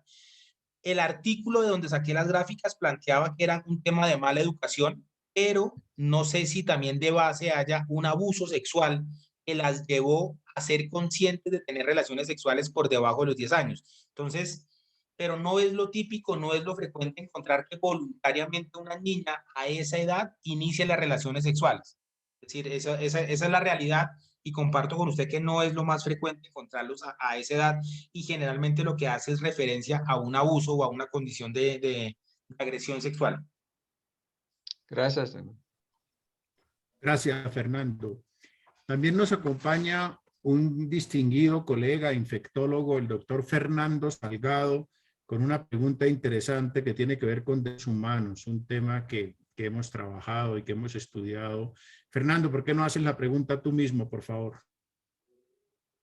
Gracias, profesor David. Profesor Fernando, muchas gracias por su amable presentación. Y sí, ciertamente hoy el presidente Duque sancionó la ley Gilma Jiménez, finalmente después de muchos años de batalla. La pregunta es un poco relacionada con el tema de los derechos humanos, porque los derechos sexuales y reproductivos hacen parte de los derechos humanos. Mi pregunta es, ¿qué tan real es ese derecho en el caso de Colombia y especialmente en los derechos sexuales y reproductivos de los niños y niñas, digámoslo así, aquí en Colombia. Retomaba un poco pues el tema de la pregunta del señor embajador en el sentido de que los derechos sexuales y reproductivos, alguna vez escuchaba, se violan, por ejemplo, 50% más veces, por ejemplo, en el departamento del Chocó que en otros departamentos. Es decir, parece que hay departamentos donde los niños no tienen esos derechos comparados con otros. ¿Qué hay de eso? O sea, me parece que es un tema... Es un tema difícil de hablar y a los que somos papás nos cuesta muchísimo hablar de esto. Yo siendo sexólogo y viendo las atrocidades que veo, no deja de conmoverme este tema. Yo creo que la peor evidencia, y el doctor Vázquez, que es el biólogo, me corrige, es la evidencia personal. Voy a contestar esta pregunta desde mi conocimiento, más no desde conocimiento científico, y voy a decir por qué no. Porque no existen estadísticas en las que yo crea realmente que están bien hechas. Yo creo que las estadísticas que hay son por darnos un contentillo político para no mostrar lo oscuro y lo macabro de lo que está pasando. Tuve la posibilidad de trabajar con una comunidad en el Valle del Cauca, no en Chocó, en donde le voy a decir que de 100 menores que vi, porque trabajé con una población en adolescentes, yo creo que cerca, creo no, lo que yo vi, el Excel que me mostró, yo tabulé los datos míos, esto es mío, el 80% de los menores de 18 años en algún momento, mínimo una vez, habían tenido alguna situación que yo podría catalogar como una situación de abuso. Pero eso, confrontado cuando les dije, venga, hagamos un estudio epidemiológicamente correcto, porque lo que estoy haciendo simplemente es una información de un experto, no sirve, me dijeron, no nos metamos en ese tema porque no está bien, y menos con la población de indígenas, que fue donde yo fui a trabajar. Entonces me dijeron, aquí no nos podemos meter en esto. No sé en Chocó qué tanto haya. Se dice, pero es que no hay información. Entonces, por eso estoy contestándolo desde mi experiencia. Creo yo que definitivamente los derechos sexuales están muy vulnerados. Y voy a contar otra experiencia también personal. Esto no es un tema solamente de poblaciones en riesgo. Por la clínica, por estar en Marley, tengo acceso a una población también privilegiada de estrato 4, 5 y 6, ¿cierto? Y tengo que decirles que no a diario, pero sí semanalmente veo casos de menores, adolescentes, con problemáticas asociadas al abuso. Entonces, dura realidad. Muchas gracias, pero es grave ese tema. Muy grave, muy grave, muy grave. Yo no sé si esta ley que va a salir realmente sea la solución. Yo creo que la solución no es solamente, si lo miramos desde el punto patológico, no sé si hay algún psiquiatra en el grupo para apoyar un poco la idea.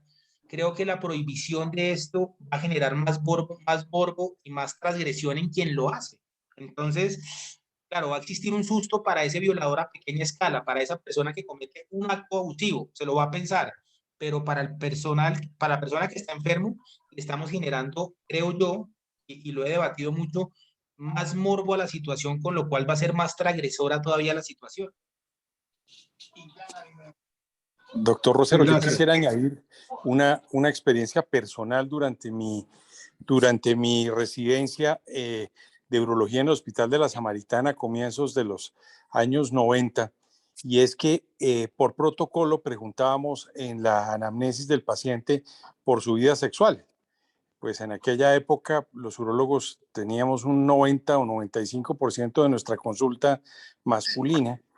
Y una de las cosas que nos llamó mucho la atención o que me impactó a mí durante mi formación, haciendo estas anamnesis que pues estaban, digamos, preestablecidas por el Servicio de Urología del Hospital de la Samaritana, fue encontrarme con que muchos de los pacientes, no me atrevería a decir ahora que el 50%, pero yo creo que cercano al 50%, cuando preguntábamos por su vida sexual, eran personas que habían tenido experiencias sexuales perturbadoras en algún momento de su vida, ¿no? Eso, digamos, me quedó grabado de por vida. No sé si David, que estuvimos al tiempo, él en el servicio de ginecobstetricia, le sucedió algo similar con la población femenina, pero en líneas generales esa población masculina que veíamos en el servicio de urología de la Samaritana, esos sí todos, estrato 1, 2 y 3, era muy impactante encontrarse uno que había tantas experiencias mentalmente perturbadoras. Sí, muy válido el comentario, los comentarios que han hecho Rafael Carrillo, Fernando Salgado y el doctor Rosero en cuanto al abuso que se comete contra los niños y que no tiene ninguna justificación, ninguna comprensión y que debe ser severamente, en mi modesta opinión, perseguido y castigado. En el auditorio hay una gran cantidad de mujeres que son tímidas y no preguntan. Y yo como ginecólogo voy a hacer una pregunta de lo que escucho tanto en mi consulta. Ustedes saben que gran parte de mi consulta es en personas, en mujeres maduras.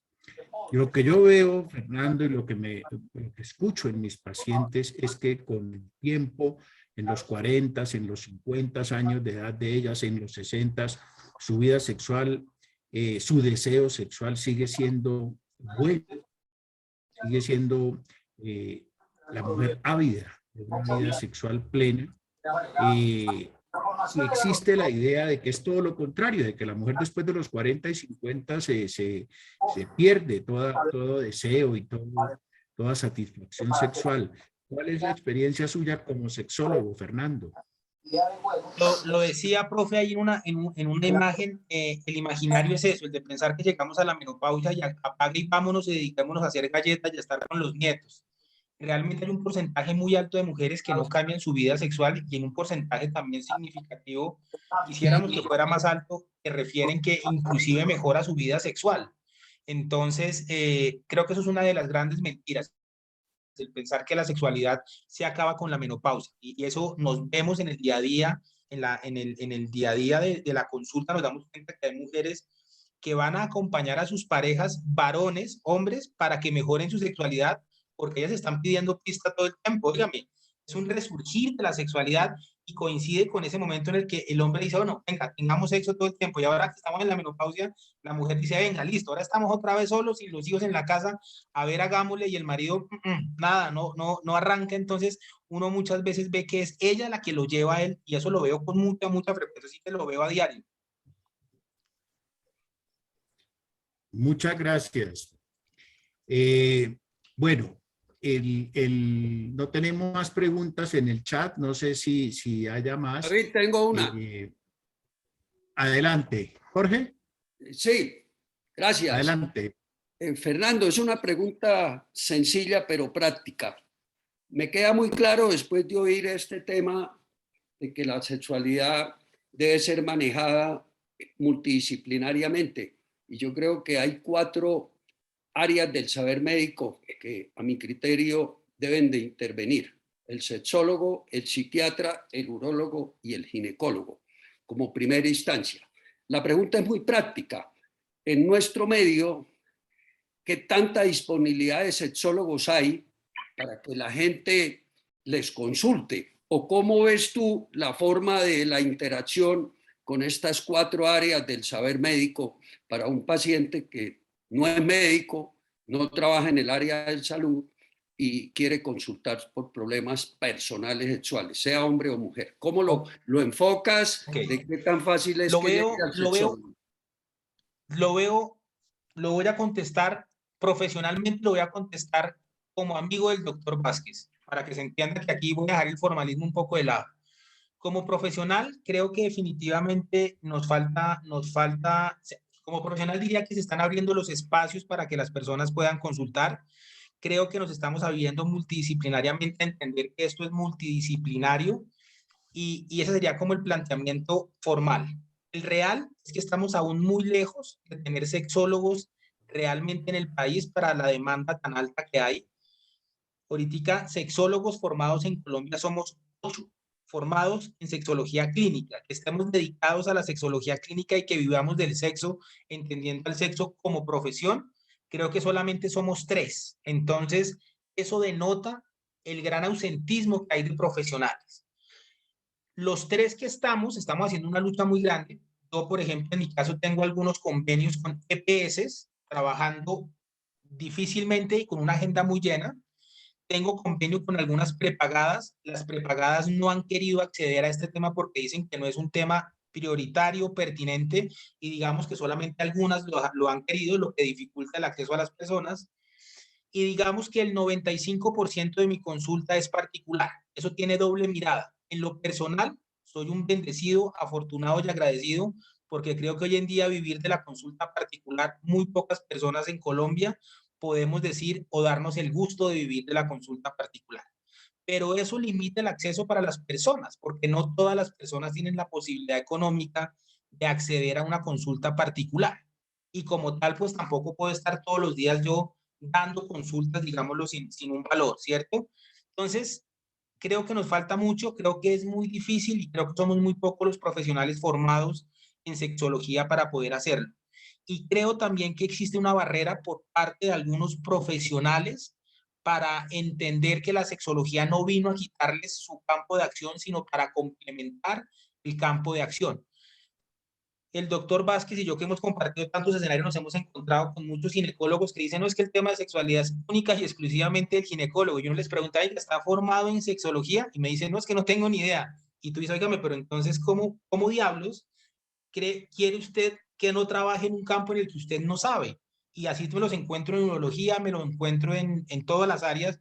Y con el profe el profe ha visto la lucha que he tenido yo para tratar precisamente de cambiar esto, tratar de decir, oiga, la sexología es multidisciplinar. Entonces, esa es como mi respuesta formal y la personal. Gracias. Muchas gracias, Fernando. Bueno, una de las diapositivas que yo puse en la introducción era justamente que yo no sé nada, pero no ando presumiendo como Sócrates. Fernando, mil y mil gracias. Hace tal vez unos pocos días, el académico Pablo Rosselli Koch, que está presente en este momento en nuestro chat, escribió una columna en el periódico El Meridiano de Córdoba supremamente hermosa sobre las tertulias, el valor de las tertulias, y nos rememoraba las tertulias del café automático y tantas tertulias. Jorge, lo que tú has hecho con estas tertulias de Cecimín es una labor que no te imaginas la importancia y la riqueza que tiene. No hay muchas tertulias como estas. Se habla de cultura, de medicina, de política, de derechos humanos y de tantas actividades que nos enriquecen a todos independientemente de nuestras profesiones. Creo que acertamos al haber tratado el tema de sexualidad y haber invitado al papá de los pollitos, como es el presidente de la Asociación Colombiana de Salud Sexual, el doctor Fernando Rosero Mera, que la verdad es que se ha lucido.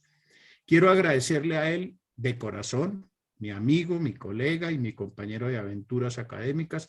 Quiero agradecer a los que participaron en la tertulia, Fernando Salgado, Rafael Carrillo, Prillo Isbanto, Alejandro, a todos.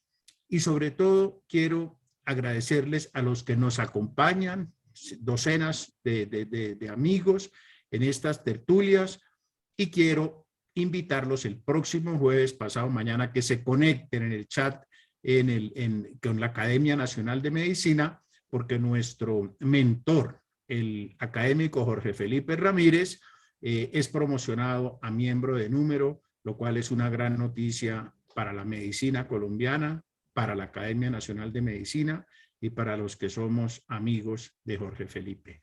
Muchísimas gracias a todos, a Fernando Rosero por su estupenda presentación, y le dejo entonces la palabra al académico de número, Jorge Felipe Ramírez León. Gracias, David. Antes de cerrar esta excelente reunión, conversatorio y de despedirme, quiero hacerles la invitación de nuestra próxima reunión para el día 13 de junio a las 6 de la tarde, es decir, de hoy en 8 días. Es un tema muy interesante que se llama así: Chile 2019, de la protesta a la nueva constitución. La va a dictar el doctor José Luis Paine Torres, un chileno que les enviaré la hoja de vida, que sabe mucho del tema, vive en Washington, y la va a coordinar mi hermano José Luis Ramírez León, que también conoce del tema, y sé que va a ser algo muy interesante porque de ahí vienen muchas ideas de lo que nos puede pasar a nosotros, y creemos que de pronto vamos a llegar, no sé si a una nueva constitución, pero sí algo parecido. Entonces, todos invitados. Y por último, pues nuevamente agradecerle al doctor Rosero por esta excelente reunión académica de conocimientos para los médicos y los no personas de salud, a la forma como David la ha conducido, donde todos los que hemos querido participamos con comentarios, con preguntas, verbales o escritas, al doctor Carrillo también como urólogo, a nuestro gran amigo el embajador de Indonesia, Prillo, que el idioma no le queda grande para opinar de lo que sea, y a todos los participantes. Como dijo David, creo que estas tertulias todos los martes para todos nosotros se nos volvió muy interesante este espacio de 2 horas, de 6 a 8. Hoy lo hemos terminado 15 minutos antes por el partido, pero creo que todos aprendemos de diferentes temas. La primera reunión de cada mes, como hoy, es de un tema netamente médico, científico. La última del mes de un tema que invitamos a un político para que nos hable, nos dé su visión y perspectiva de país. Ya les estaremos anunciando pasado mañana seguramente quién va a ser el político que nos va a hablar en el último martes del mes, y las martes intermedios sobre diferentes temas, que ya nos viene también una sobre vallenatos. Posiblemente nos van a acompañar 2 reyes vallenatos de temas culturales, de música y de todo lo demás que tenemos para hablar del país. Nuevamente, muchas gracias, doctor Rosero, David, y a todos los participantes. Yo creo que todos debemos de hacer fuerza para que ganemos a los argentinos y podamos desquitarnos de la pérdida tan injusta que tuvimos con Brasil y poder jugar la final con Brasil. Y estoy seguro que si Colombia va a la final, tenemos mucho para ganar y ser campeones de la Copa América. Entonces, sin más preámbulos, siendo las 7:47, creo que nos quedan 13 minuticos para comer, tomar algo y sentarnos a ver el partido. Muchas gracias nuevamente a todos, y en 8 días estaremos reunidos oyendo sobre el tema y la problemática de Chile, que tiene mucho que ver con aspectos o situaciones sociales y políticas que estamos viviendo en este momento en nuestra querida Colombia. Gracias, buenas noches, que descansen y nos veremos en 8 días. Un abrazo. Gracias. Y que gane el mejor. Chao. Gracias, feliz noche. Gracias, feliz noche. Gracias, feliz noche, Jorge. Feliz noche. Marta, que descansen. Gracias, un abrazo, chao. Bueno. Muchas gracias.